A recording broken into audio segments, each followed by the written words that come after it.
Olá, estamos de volta com mais um programa História Atual.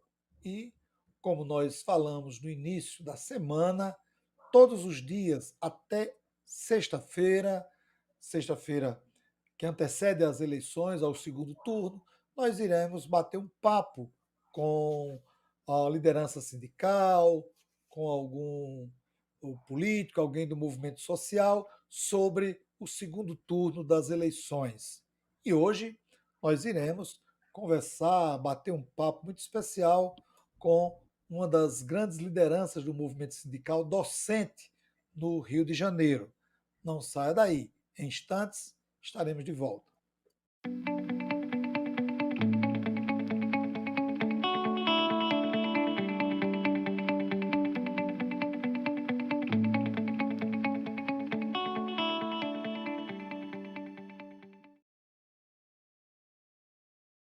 No programa de hoje, nós iremos conversar com Luciane Soares da Silva sobre o segundo turno das eleições, o avanço da extrema-direita e o quadro político no Brasil e no Rio de Janeiro. Luciane é natural de Porto Alegre, professora associada da Universidade Estadual do Norte Fluminense, Darcy Ribeiro, chefe do laboratório do LESSE, Laboratório de Estudos da Sociedade Civil e do Estado. É vice-presidente da ADUENF e coordena o Núcleo de Estudos Cidade, Cultura e Conflito. É com muita satisfação que o História Atual recebe Luciane mais uma vez, né? Da outra vez nós conversamos sobre a tese dela. Luciane, seja bem-vinda. Muito obrigado por ter aceito o nosso convite. Já fazia um tempo que eu queria bater esse papo com você, amiga. Seja bem-vinda. Obrigada, um grande abraço, obrigada pelo convite e realmente parabéns por essa iniciativa desse programa que eu acompanho também sempre que possível.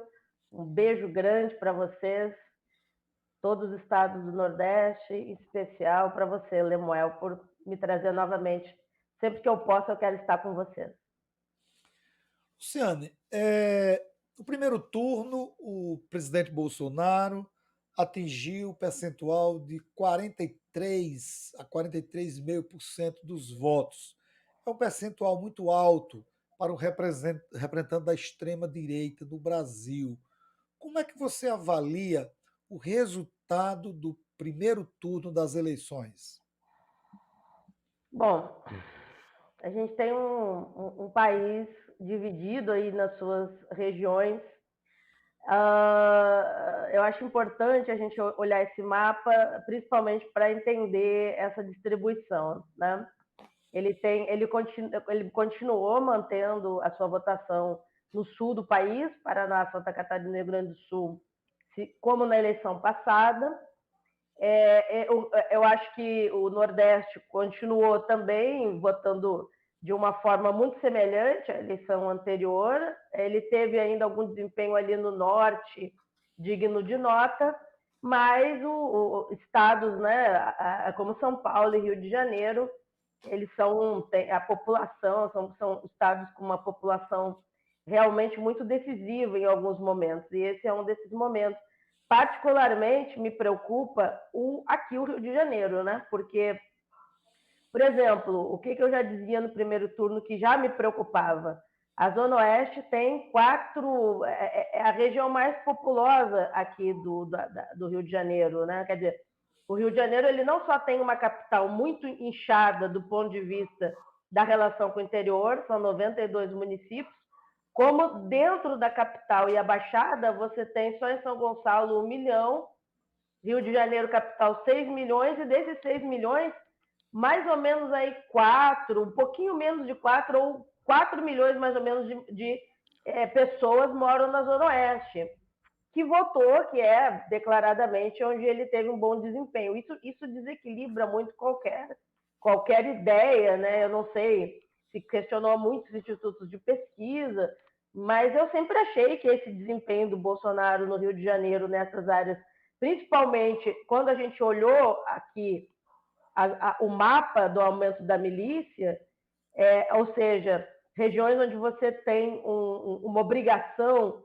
antecipada de dizer em quem você vota, junto com as igrejas e junto com esse neopentecostalismo, né, essa questão político-religiosa que se mistura muito no Rio de Janeiro, eu acho que foi uma votação realmente bastante elevada para tudo que foi o governo Bolsonaro. Então, concordo contigo, a gente teve aí um susto,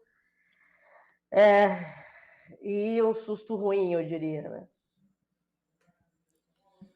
Luciano, você falou aí dessa relação política com as igrejas, e eu acompanho aqui também o cenário, essa participação muito efetiva das igrejas, em especial as igrejas evangélicas, algumas lideranças, a gente não pode dizer que são todas as lideranças evangélicas estão ao lado de Bolsonaro, mas pelo menos aquelas lideranças que têm maior poder na mídia, têm maior uma relação muito grande de poder com os governos.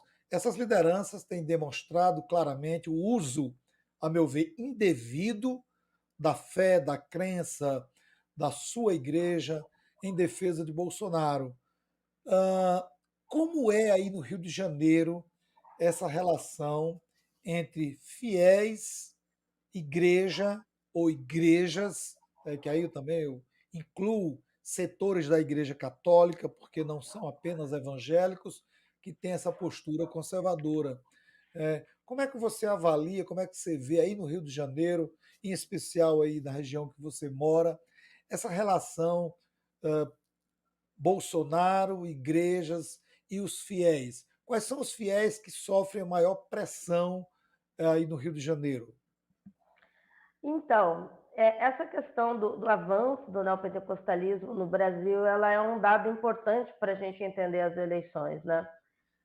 Na medida em que você tem no Rio de Janeiro acordos e acordos que não são tão republicanos assim, ou seja, esses, esses elementos de corrupção territorial, como a gente sempre fala no caso Rio das Pedras, que é uma das primeiras áreas da milícia, né, que se torna mais pública.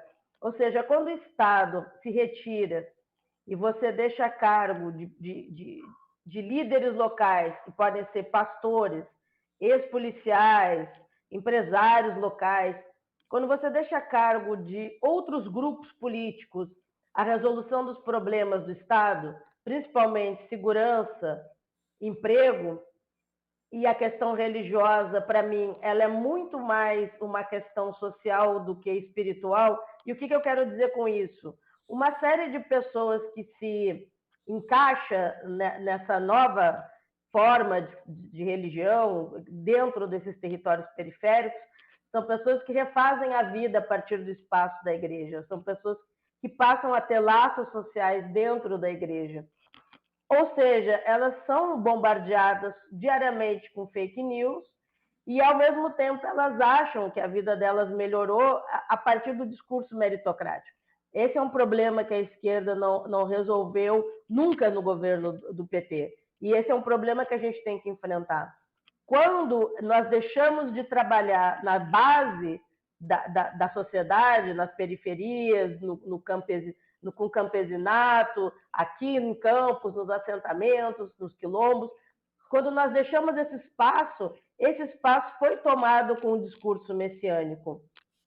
O atual presidente entrou e se adequou dentro desse discurso que é muito maior do que ele. Por isso que o bolsonarismo é maior do que o Bolsonaro.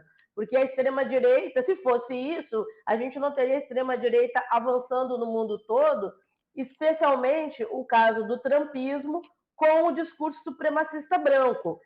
O que tem sido esse ano nos Estados Unidos, que é reflexo do governo Trump?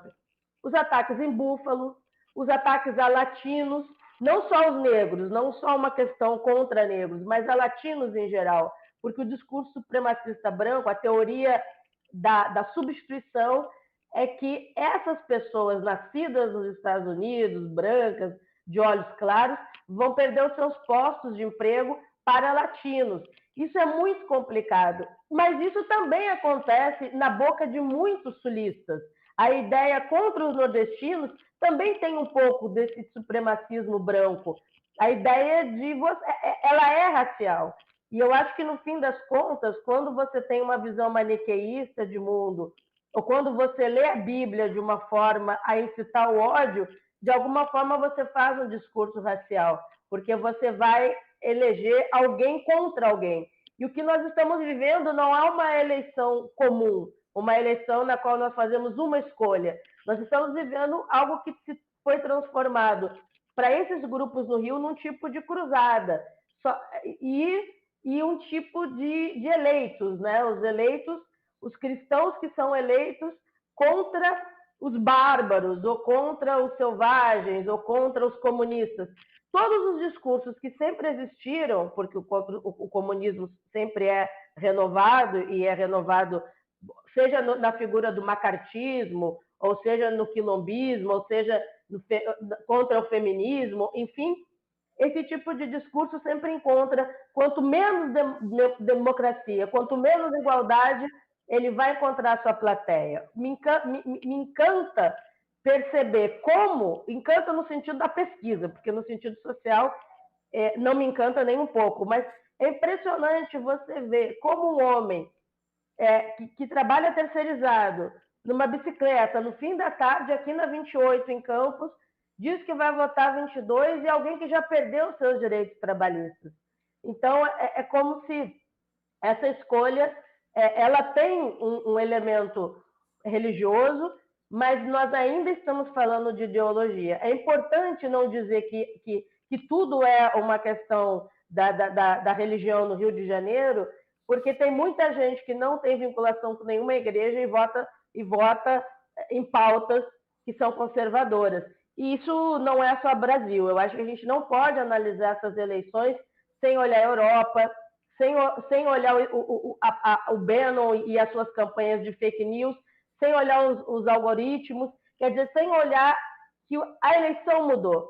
E acho que a gente nunca mais vai voltar a ter o tipo de eleição que se teve ali até a reeleição da Dilma, porque a mídia digital altera muito a relação. Quer dizer, aquilo que levava um dia para se tornar viral, se tornou viral ontem em 30 minutos, como foi o caso do Roberto Jefferson aqui no Rio de Janeiro.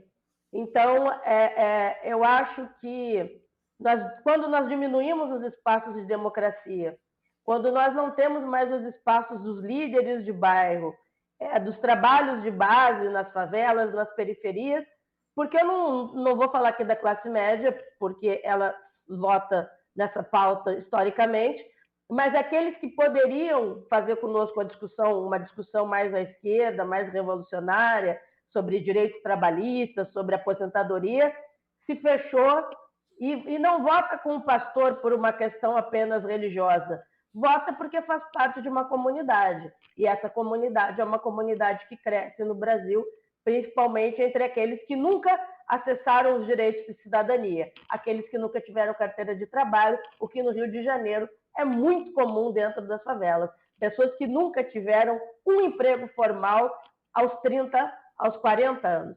E, ou seja, se não tiveram, possivelmente nesse momento da história, dificilmente terão. Luciane, você está mais próximo e convive diretamente com as comunidades periféricas do Rio de Janeiro. E nessa campanha, uma das grandes polêmicas e, ao mesmo tempo, uma das grandes mentiras que foi colocada pela campanha do presidente Bolsonaro sobre o ex-presidente Lula foi a visita ao Complexo do Alemão, a história do boné com CPX.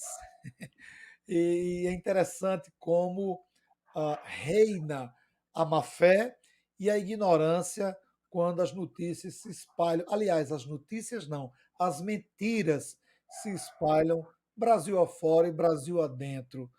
Como é que vocês aí no Rio de Janeiro, a comunidade acadêmica e não acadêmica, viram essa repercussão negativa, essa mentira que foi levantada pela campanha de Bolsonaro em relação ao ex-presidente Lula e principalmente noticiarem que aquele jovem líder negro que foi fotografado ao lado de Bolsonaro ter sido apresentado como um líder do tráfico aí da comunidade. Como é que isso repercutiu aí nas comunidades? É, eu pergunto desse jeito, porque uma coisa é o que a gente escuta pela mídia, né? Outra coisa é o que vocês sentem, percebem aí no dia a dia de vocês. Então, bom, é até complicado quando você tem, ao longo dos últimos 2 anos, as piores chacinas que nós tivemos na vida recente do Rio de Janeiro, né, no Jacarezinho, e acho que também o complexo também teve algo nesse sentido, e elege o governador que é o patrono dessas chacinas. Isso realmente possibilita, né, se pensar muito. Por que eu vou falar novamente da ideologia? Porque a ideologia ela possibilita que você se descolhe do seu irmão, do seu colega de trabalho, do seu vizinho, né? Quando a gente fala do fascismo, quando a gente fala do nazismo, me pergunta, mas como que os alemães não sabiam? Mas não sabiam, mas como que os italianos não sabiam? É porque, em certa medida, isso vai entrando de uma forma, no início, subterrânea. O Bolsonaro ele não é um tolo, ele não é alguém, ele não é um fanfarrão. Ele produziu o que ele queria, né? O resultado que era realmente uma polêmica. É, nós tivemos, depois, nós ainda não sabemos quem mandou matar Marielle, e nós sabemos que algumas regiões do Rio de Janeiro, onde ainda não foram tomadas pela milícia, nós sabemos que essas regiões sofrem maiores incursões mais frequentes do Estado. Foi o que foi produzido depois, a peça que foi produzida, os diálogos depois desse momento, foram muito, acho que, direcionados aos próprios moradores de favela que votariam no Bolsonaro, no sentido de perguntar: olhe como ele nos representa, olhe como ele nos vê. Mas isso não é diferente do discurso que ele tem sobre os pobres, sobre negros, sobre quilombolas que pesam em arroba no quilombo que ele visitou, e ele fez isso dentro da Hebraica, no Rio de Janeiro, em 2018. Então, eu acho que já se chegou num ponto que esse pacote ele não é isolado. E eu realmente eu acho que você tem parte dos moradores que estão tão tomados pelo desejo da paz e de não haver mais a chacina, que a ideia de você eliminar o tráfico acaba sendo bem-vinda, mesmo quando ela é mentirosa, mesmo quando você sabe que aquilo que ele disse foi absolutamente mentiroso, foi absolutamente desrespeitoso, mas só que não é nem um pouco diferente da forma como ele se referiu às meninas em Brasília, as meninas venezuelanas. É totalmente coerente com o discurso de um homem racista, de um homem homofóbico, de um homem elitista e corrupto. E o incrível aí que fica a tarefa para nós, para os sindicalistas, para os professores, é entender dentro da nossa sala de aula, nas escolas públicas que estão no complexo, como tem gente que, ao ouvir isso, apoia o presidente. Eu acho que ao invés de explicar o resultado, eu acho que o percentual de votos é que deve nos indicar por onde nós devemos ir para discutir quem é negro no Brasil, para discutir justiça, para discutir as chacinas.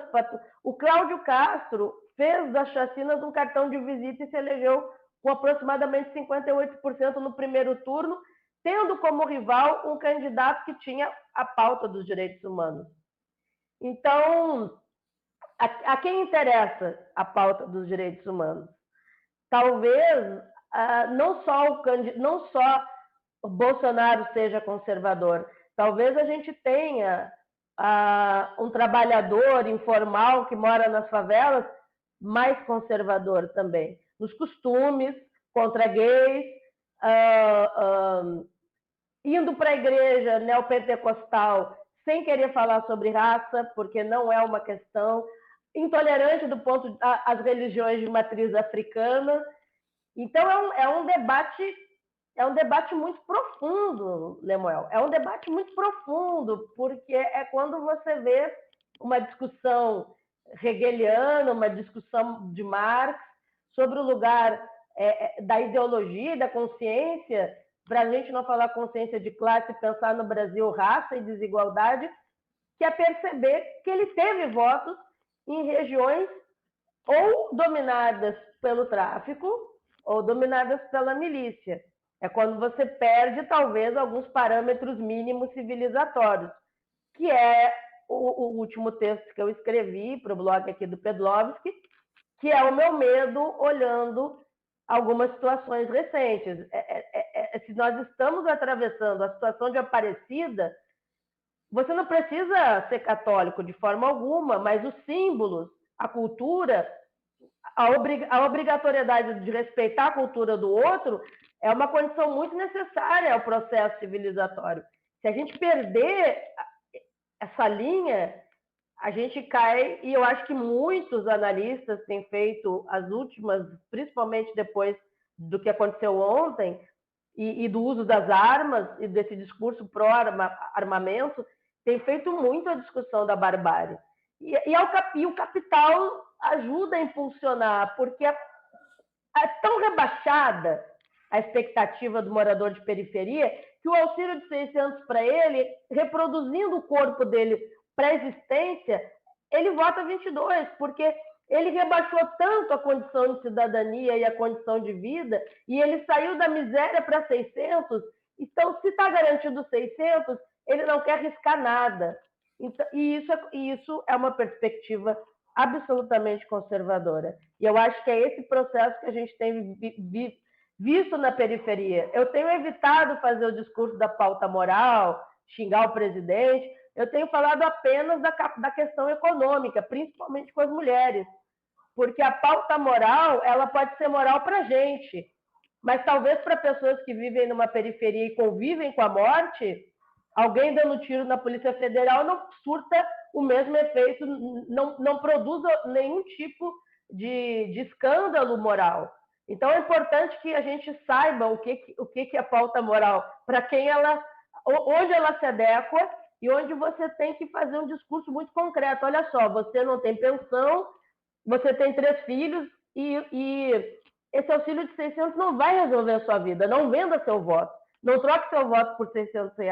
Talvez isso seja mais direto do que discutir questões sobre o que ele falou dos traficantes no complexo.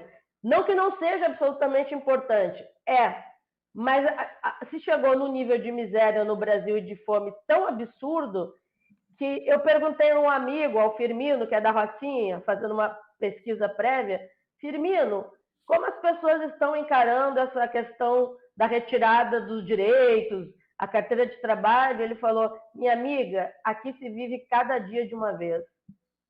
E eu achei isso muito emblemático, viver cada dia de uma vez.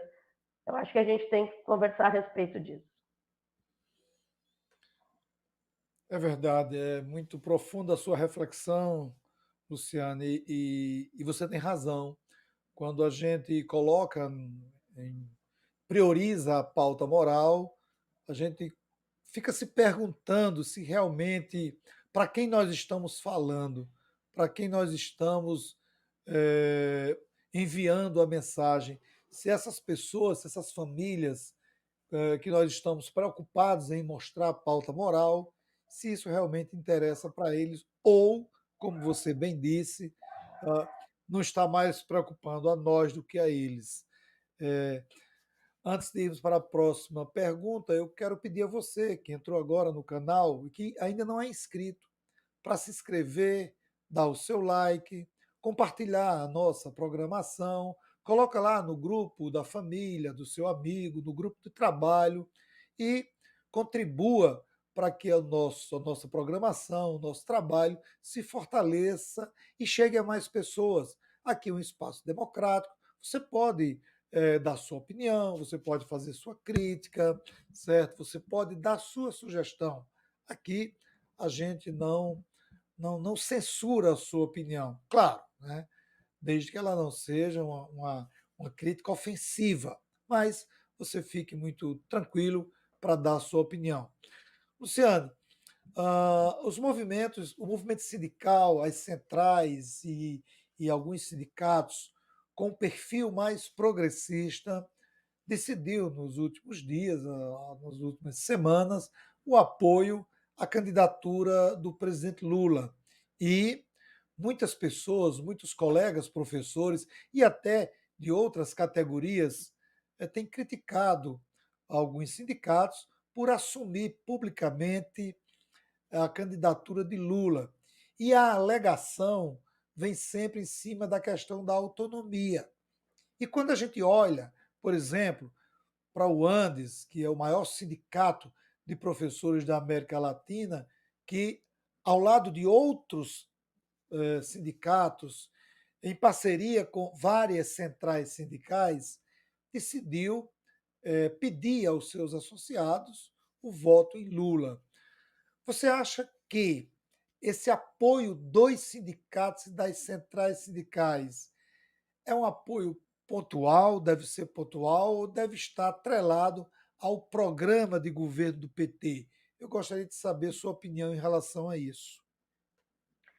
Bom, o nosso sindicato, ele tem uma história de luta muito longa e de busca de uma autonomia para sua capacidade crítica, mesmo naqueles estados, né, como é o caso da Bahia, que tem, né, Ceará também, acho que Camilo Santana, né, governadores do Partido dos Trabalhadores, né. Então, eu acho que a luta da categoria sindical, ela deve sempre. É importante que ela tenha sua autonomia, até para que a gente possa preservar o direito dos nossos dos professores, dos docentes, enfim, né, de produzirem divergência. A divergência ela é necessária. Então, a gente estava conversando sobre isso antes. Eu acho que aqui nós estamos tentando garantir os princípios democráticos mínimos, e acho que o Andes sabe e tem clareza de que essas divergências são o motor do nosso sindicato. Né? Ele já atravessou, ele tem uma história de proximidade com a Central Única dos Trabalhadores, ele tem uma história de saída e depois e discute uma série de questões, e temos votações, temos processos internos muito sérios para a eleição dos nossos representantes. E também nós sempre falamos da luta pela base. Então, enquanto pertencente ao Andes, eu acho que nós precisamos fazer a crítica àqueles que se afastaram da base, que não fomos nós. E ela tem que ser feita, e se a democracia, ela tem que ser feita e ouvida por dentro e por fora dos partidos, seja no espectro democrático, mais à esquerda ou ao centro, dependendo, né? Porque podemos ter também sindicatos em universidades que congregam mais de um partido, né? Na sua composição. Eu acho que o que se fez agora é o que está se fazendo no Brasil todo. Quando a gente olha o que está em jogo, e a gente está falando novamente de extrema-direita, e quando a gente olha a violência, a gente sabe que nós somos provavelmente os primeiros que serão caçados, não só nos seus direitos, como agora caçados fisicamente, de fato. É isso que tem acontecido concretamente já em algumas universidades, onde você tem reitores aliados ao bolsonarismo, né? É você suspender tudo aquilo que nós lutamos para construir, os conselhos universitários, as representações, N representações, as campanhas contra o assédio, toda a proteção do trabalhador contra a precarização do trabalho docente, a realização de concursos amplos e transparentes. Para a gente garantir isso, eu acho que eu acho que é uma questão absolutamente pontual para aqueles, principalmente, né, aqueles que não são filiados e que têm críticas, e críticas que muitas vezes eu considero corretas, né? Agora, a gente tem que pensar muito o Brasil fora das suas capitais. A gente tende a olhar Salvador, tende a olhar o Recife, São Paulo, Porto Alegre, Curitiba, mas a gente tem que lembrar também que nós temos muitas universidades estaduais que estão em regiões onde a luta é uma luta contra o latifúndio, é uma luta contra o patronato junto com o latifúndio. A gente aqui, o prefeito Garotinho, o Vladimir, o pai, o filho, Vladimir Garotinho, declarou voto no presidente Bolsonaro. Então, aqui a gente tem que fazer outras lutas. A gente luta aqui não só na... Aqui a gente não tem uma classe operária aguerrida, como, né? A gente não está na capital de São Paulo. A gente não está em Porto Alegre. A gente está em uma área com 10 assentamentos do MST e outros tantos quilombos. É uma outra luta que tem que ser feita. Portanto, para garantir essas possibilidades, a gente tem que garantir a democracia. E nós não acreditamos, eu não acho possível que nesse momento, um setor progressista acredite que é possível. Já foi anunciado tudo que será feito por esse homem. Então, não é possível que a gente se engane achando que não dá para garantir o regime democrático com esse governo que está aí, não. Luciano, estamos caminhando para o final da nossa entrevista e eu vou fazer uma última pergunta para você. Como é que você está vendo o segundo turno? Nós estamos aí às portas das eleições, já vai ser domingo. E como é que você acha que deve agir a campanha do ex-presidente Lula? Qual a avaliação que você faz? Faltam poucos dias, mas ainda dá tempo de nós vermos e trabalharmos para que esse governo que está aí seja derrotado.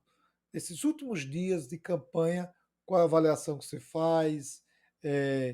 O que você pensa que deve ser essa reta final da campanha?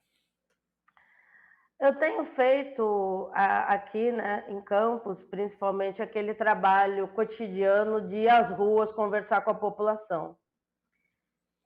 Eu percebo que parte da população disposta a votar no atual presidente, ela é muito raivosa, ela é muito reticente ao diálogo. E uma outra parte, eu diria, que eu tenho conversado muito com mulheres de periferia, tende a parar para dialogar. Eu acho que a gente não deve sair das ruas, a gente deve falar. Eu acho que a pauta econômica é uma pauta importante, principalmente para aqueles e aquelas que estão indecisos. Como a gente já conversou aqui, a pauta moral, a pauta dos costumes, a gente não deve cair algumas cascas de banana, mas a gente sabe também que a nossa luta, a luta pela democracia, ela tem que furar a parede da fake news, a parede do niilismo também, daquelas pessoas a quem nada importa, porque nada muda no Brasil mesmo, quer dizer, aquelas pessoas que detestam a política, a parede do conservadorismo, que é uma parede muito dura nesse momento no Brasil, e de alguma forma essa questão racial ela também tem uma importância quando a gente olha o Sul e o discurso que o Sul faz sobre o Nordeste, né? Essa ferida ela já foi aberta em uma eleição anterior, ela só não foi fechada ainda. Agora, eu acho que é muito importante tentar o diálogo com as pessoas, não acusando essas pessoas de alienação ou algo parecido. Acho que já já foi esse tempo, isso já foi feito em algum momento, mas tentando realmente. Semana passada nós caminhamos com a Élica Takimoto de Guarulhos, aqui vindo para o centro de Campos. E um rapaz disse, o presidente fez coisas boas. E quando nós perguntamos se ele poderia citar alguma, ele saiu correndo. Eu acho que esse foi um momento bem emblemático, mas, ao mesmo tempo, um ponto que eu queria lembrar. As denúncias por assédio contra os patrões, tendo o estado de Minas Gerais como principal estado no número de denúncias, mas se espalhando pelo Brasil todo, triplicou. A gente viu recentemente uma fala do Luciano Hang, a gente aqui obrigaram funcionárias, quer dizer, eles disseram que a Copa era 22, enfim, foi algo até que viralizou no país, e aqui de Campos, usar a camiseta do Brasil. Então, essa questão do assédio patronal não só é interessante para pensar a luta de classes, mas para entender o tipo de chantagem contra o trabalhador formal feita exatamente pela percepção de que é uma possibilidade real de derrota do atual presidente, porque se o número de denúncias triplicou, é porque, do ponto de vista concreto, ele deve ter quintuplicado, porque é assim que a gente pensa muito pesquisa, né? Se você tem numa delegacia 30 casos de racismo, é porque provavelmente você tem 60 casos numa pequena cidade. 30 pessoas denunciaram. Um trabalhador hoje no Brasil ter coragem de denunciar um patrão na atual precariedade que nós vivemos desse mercado, é porque provavelmente ele não ia votar no atual presidente. Então, se ele foi obrigado a filmar o voto, se foi prometido a ele um pernil, se ele foi ameaçado de fechar a empresa, enfim. Mas, por último, eu acho importante pensar a situação dos aplicativos, porque esse capitalismo de plataforma, quer dizer, tanto o iFood quanto o Uber, que seriam os principais representantes, mas vem também o setor de telemarketing, outro. Esse trabalhador que é o mais precarizado é curioso, porque eu acho que ele realmente não acredita mais que ele vai acessar a aposentadoria. E aí isso é muito complicado, porque quando alguém não acredita mais, não tem nenhuma utopia no futuro, e encontra o discurso messiânico ou o discurso fascista, e essa é outro programa, a frustração com o capitalismo é muito amiga do fascismo, porque a sua impotência, nada é pior do que ser impotente, e nada mais belo do que o trabalho coletivo. Mas se você está muito solto, ou se você grudar numa célula, né, bolsonarista de propagação de ódio, é muito possível que você tenda a acreditar que essa é a melhor forma de viver no Brasil. Tem pessoas que talvez se sintam mais seguras com uma arma. O que nós temos visto nas manchetes são crianças atirando contra outras crianças ou contra os pais por um acidente, porque tem armas em casa. O que nós vimos ontem foi um preso em prisão domiciliar dando tiros, né, na Polícia Federal, atingindo 2 agentes da lei. Então, esse discurso pró-armamentista, ele também teve seu impacto entre pessoas que moram em áreas de muita insegurança. Isso é bem ruim, porque isso é o esfacelamento de qualquer utopia de construção de um Estado democrático. É a barbárie. É isso. A barbárie é o discurso meritocrático aliado ao ódio pró-armamentista e com o niilismo. O niilismo que é o contrário da utopia, que não é anarquismo, né? Porque não é uma outra sociedade. É o que está aí, que o presidente, o que está aí, é um termo que ele usa muito, né? O que está aí é esse mundo que está aí, só que piorado. E eu acho que tem pessoas que entraram num processo aí muito ruim ao acreditar nessa possibilidade. É por isso que eu gosto muito de conversar com mulheres no Vira-Voto, porque parece que elas percebem que são muito sensíveis a uma realidade concreta do Brasil, a fome, a doença, a pandemia. O que me assusta todo dia não é pensar que a gente vai perder a eleição. O que já me assusta todo dia é o número de votos que o presidente teve depois de ter gerido a saúde e a educação e a questão do emprego e da fome, da forma como ele geriu, administrou durante 4 anos. Eu achei que a pandemia ia esfacelar esse governo. Isso nos faz ver o tamanho do nosso problema em voltar a discutir ideologia e como a gente não vai ter tempo, mesmo pós-eleições, seja lá qual for o resultado, de sair das ruas, no sentido da formação, no sentido da conversa. E a universidade tem muito a oferecer. Agora, nós temos servidores que votam no presidente e que acreditam e o Castro aqui já começou a mostrar qual é a sua política. Então, eu me pergunto, como servidor público, vota nesse governo. E aí a gente tem, e aí você dizer que não pode dizer que não é uma falta de formação ou de capacidade crítica, é ideologia. É isso, estamos caminhando para o final e mais uma vez agradecer a Luciane pela participação, pelo bate-papo, pelas informações e por deixar o nosso internauta ciente do quadro político do Rio de Janeiro e o diálogo com o quadro político nacional. Luciane, eu abro para você fazer suas considerações finais, minha amiga. Obrigada. Eu convoco aqueles e aquelas que nos escutam a lutar pela democracia. Eu entendo perfeitamente as divergências, elas são absolutamente necessárias, mas como alguém que não saiu das periferias durante esses 2 anos, trabalhando aqui e no Rio, nas periferias, eu acho que